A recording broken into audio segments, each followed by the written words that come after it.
So, I am 24-ish weeks pregnant. And what that means is I'm in my third trimester. So, 3 more months, the long haul. I am ready for, and not looking forward to the weight gain and the glucose test, going to my midwife more often, feeling the pain, it getting really cold, commuting in like the ice and sludge and like holding my belly to protect it. But that's what you gotta do. So I thought I'd be uploading more, and I apologize. I've been such a slacker. September got away from me. It's mid-October, also getting away from me. The Jewish holidays and travel, and my husband and I, Jeff, we took a trip to Nashville that was like Babymoon-ish. I think the Babymoon name is a little silly, but it was a nice time to get away, just us. It was 3 nights. We walked around, ate all the biscuits, shopped. It was super hot. I was not as much fun as I remember being. We went out to music every night, but like 9, 10 p.m., I was like kind of sluggish. And every 20 minutes or whenever I had a bit of water, I needed to pee. So that's not that cool. Right before we left, I had insane, intense wrist pain with my quervains. Not sure what set it off. Like 2 days before, I was thinking, hey, like I've been doing pretty good. And then it was super, super tender in certain spots, and I couldn't do anything to help it. It was like I couldn't move my wrist at all, so I couldn't pick up my son using my right hand, which is my primary hand. So that was really tough. I eventually got these medicated lidocaine patches prescribed from my midwife, 5% lidocaine. After 2 days, I felt pretty good. Not like back to normal. It didn't fix anything, but it went back to my benchmark of post first kid, how I feel on a daily basis. So I'm still wearing my brace at night, knowing I have these patches to put on if it gets that bad and has a flare up, but thinking postpartum, I'm definitely gonna have to go and get another shot. I would love to avoid surgery. How do you not lift and use your dominant hand when you have 2 kids? Even pumping, it would be terrible. Breastfeeding would be terrible. So I'm trying to avoid that. Hopefully the shot is lucky number 2 on my right side and is just a miracle. So something that happened on the way to Nashville, a little, PSA about TSA. I had heard, and during my first pregnancy 2.5 years ago, I had heard that when you're pregnant, you can go through the metal detectors or offer a pat down, but you shouldn't go through the full body scanner, which made sense to me. I mean, the technology is more intensive, it's more of an x-ray, it's targeted, you have to sit still, all these things. So we are going through security. There are 2 lines, 1 full body, 1 metal. I went up to the metal detector, which other people went up to too, and said, hey, I'm pregnant, I'd like to go through the metal detector. And she, this terrible person, was like, you're opting out, stand over there. And I said, I'm not opting out, I can't go through the full body scanner. I can go through the metal detector. I'd like to go through the metal detector because also we were gonna miss our flight. So we maybe had like a 5-minute buffer, and we were very stressed and we were hoping to get there. And the woman, the TSA agent, was like crazily dismissive and mean. And I said, okay, I'll wait for a pat down. And this happened when we traveled, when I was 10 months pregnant. I mean, not 10 months, 10 weeks pregnant. My first time around with Harrison, we went to New Zealand and I almost missed a flight waiting for a pat down. It took 30 minutes to get a pat down. And if anyone has ever experienced a pat down, it is so silly. I'm wearing no metal, like no underwire, no jewelry, like I make it really easy. But for them to get a female agent and call over, even though you see the female agent who doesn't look that busy, it takes forever. So I didn't have 30 minutes, so I was really squirming. And my husband, Jeff, he was on the other side of security, and I'm just like stewing there. We can't communicate, I don't have my phone. We're gonna miss it. I just want to go through the metal detector. I'm almost begging her at this point, and other people trying to get people to rally around me. There are people who are just saying, I'll go through and I'll get you someone on the other side. There was someone who said, I'm not going through the metal detector until you let this woman go first. She was before me. And the really terrible TSA agent was like, sorry, then you'll have to stay there. Just really mean, like no empathy.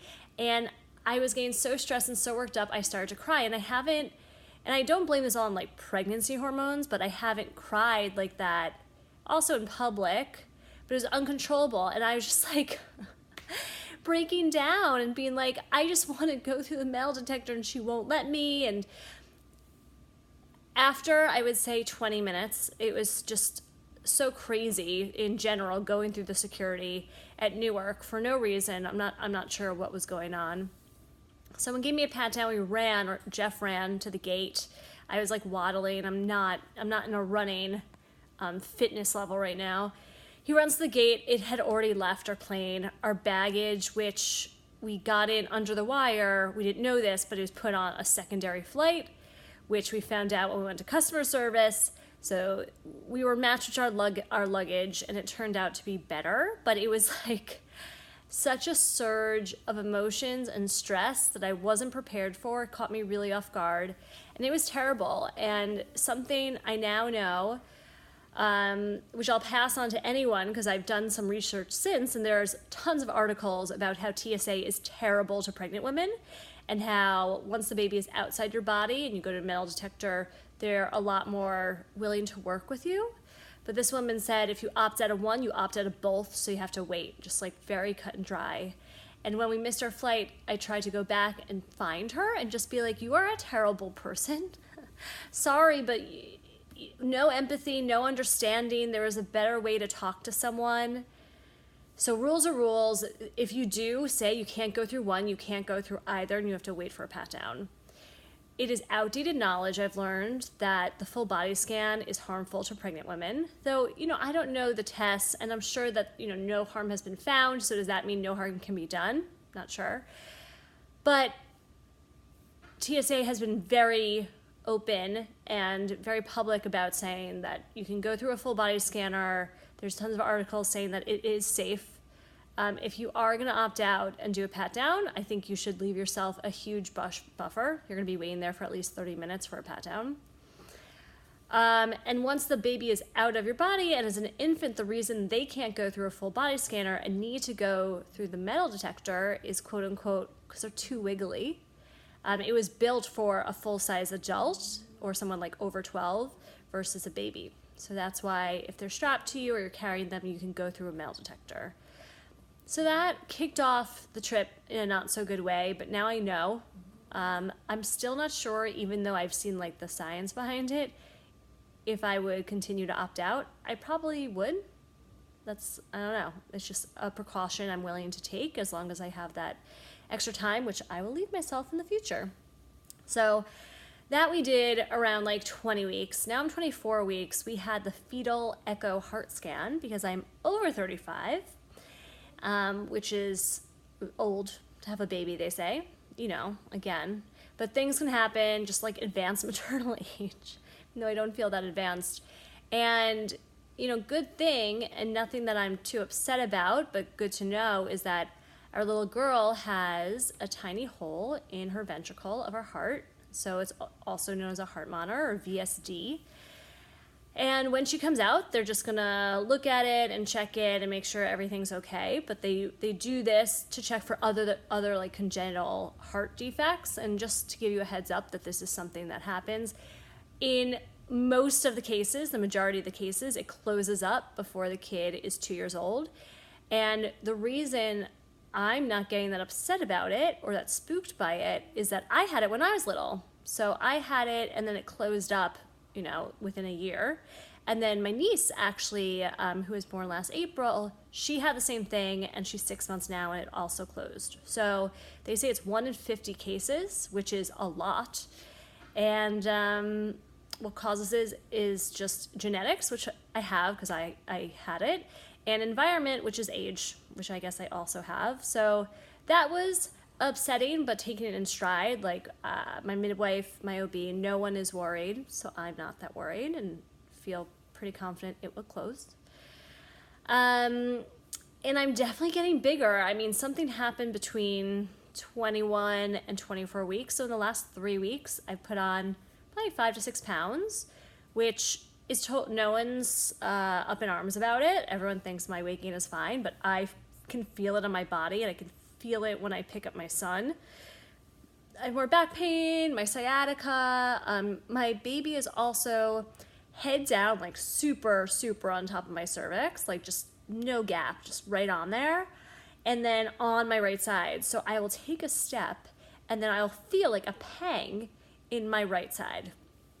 So that's also not great. And I know I'm gonna get a lot bigger. So I called it out to my midwife, who says now is the time where your metabolism changes during pregnancy between about 24 to 32 weeks. So not that you should be dieting in any means, but you should try to only have good nutrition and avoid just like the empty calorie fun stuff, which I enjoy eating, like Italian food and pizza and late night cereal binges because you can, and all this stuff. So I'm trying to be better. I'm trying to meal plan. I'm trying to make more just like healthy, almost like macro bowls. So like lots of roasted veggies, a grain, a good fat, and some like tahini or dressing, which I really like and enjoy. I just never have the foresight to make it. I've also been making more stews, and I've been making more like healthy muffins, because Harrison is in this new phase of picky eating where he only wants to eat PB&J and challah. Like that kid is a walking egg bread, which is nice that he enjoys Shabbat so much, but we have to put more nutrients in him. And if he only has one nutritious meal a day, I feel like I've won. So that one meal might be these superhero muffins that I found out from a newsletter. And I think they're on like Eat Slow, Run Fast or something like that. But they have zucchini and carrot, and I'll link to the recipe down below. Zucchini and carrot and almond meal and walnuts and currants and just delicious things, and it's only sweetened by maple syrup. So I feel pretty good about giving him that. Also, our nanny share ended. So we were doing a nanny share with another family. I met the mother while we were on maternity leave, or even when we were pregnant, actually. So I've known her for like almost 3 years, which is crazy. And the boys from 6 months till over 2 were together, and we have a wonderful nanny. But they decided to move their kid to daycare because it's closer to their house, and you know, the commute, they would drop him off at my house and pick him up, and it was 15 minutes to 30 minutes depending on traffic. It's a lot, and it's just a nuisance. And now that the boys can talk and kind of speak up for themselves, and they want to be really social and have more structure, I totally see the benefits of putting your kid in daycare if that's what you want. And I'm just lazy, because I think putting your kid in daycare means you have to do more, because you have to drop off your kid, and it's a little bit more scheduled, and sometimes prepare their food each day. We're very spoiled. Like, our nanny comes and she is with our son downstairs and does all his bottles and cleans things and takes him on adventures, and he has a little play group, and he's thriving. And we also do a drop-off program now. So Harrison started drop-off program 2 times a week in September, and it was only once a week, and then 2 weeks ago we added another day because transitions are not so great with Harrison. Like, at this drop-off program, every 20 minutes they do a new activity. So there'll be like circle time and choice time and art time and outside time, and Harrison's like, I'm not done painting, or I'm not ready to go outside, because that's how he lives. He's like a prince, and we kind of operate when Harrison wants to do things. That's when we do things, if time allows, of course.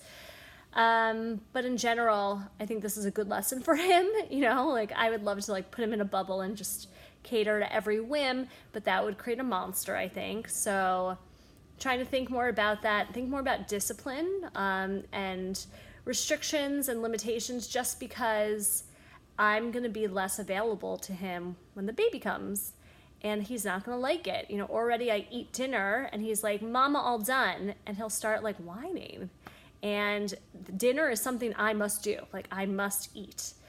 And I want it to be a little bit more gradual than like all of a sudden there's a baby and she's the reason why mom can't do all these fun things with him. So trying to think ahead on that front, trying to do some more meal planning and like creative meal prep for him with like cookie cutters and all these like Instagrammable things, but he's a visual eater. So, and he also like will try something once, like put it on his tongue, lick it.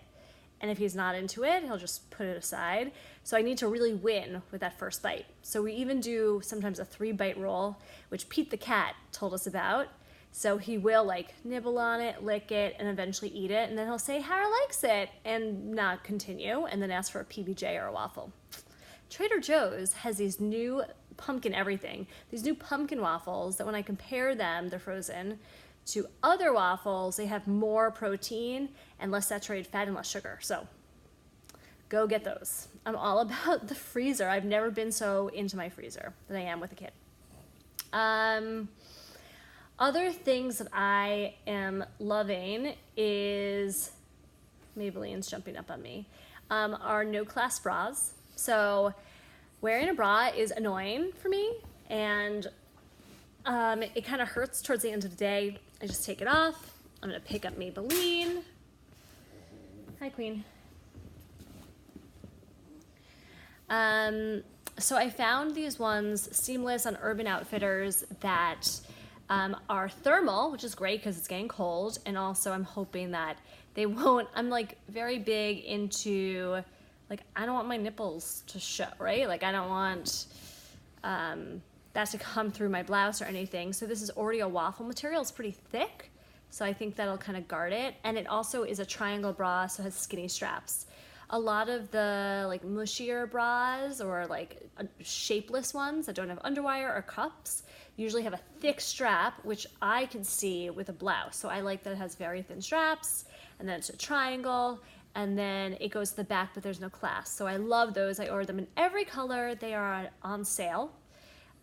They are called, I think they're called Thermal Triangle Seamless Bra by like that Urban Outfitters brand. So I'm loving that. I'm loving all the maternity pants I'm getting to wear.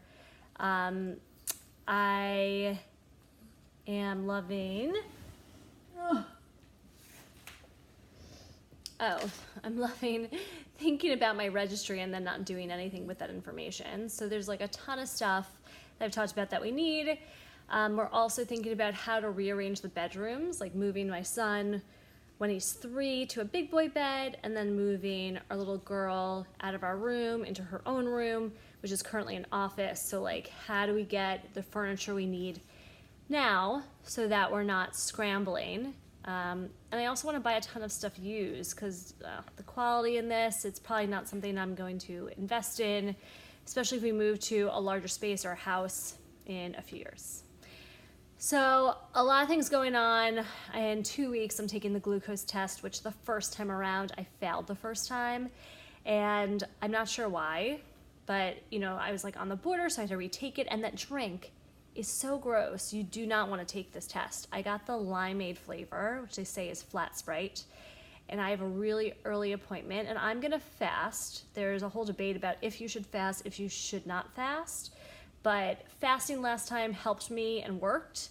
I don't know what it was that like spiked my blood sugar because I was not eating sugary things throughout the day that I had my first test, and I really don't want to take the 3-hour test or repeat the 1-hour test. So I'll report back. Hopefully we will think through our furniture decisions and think through our registry. I really just want to receive like Amazon gift cards because I don't know exactly what I want, and I want the leniency to like buy things later.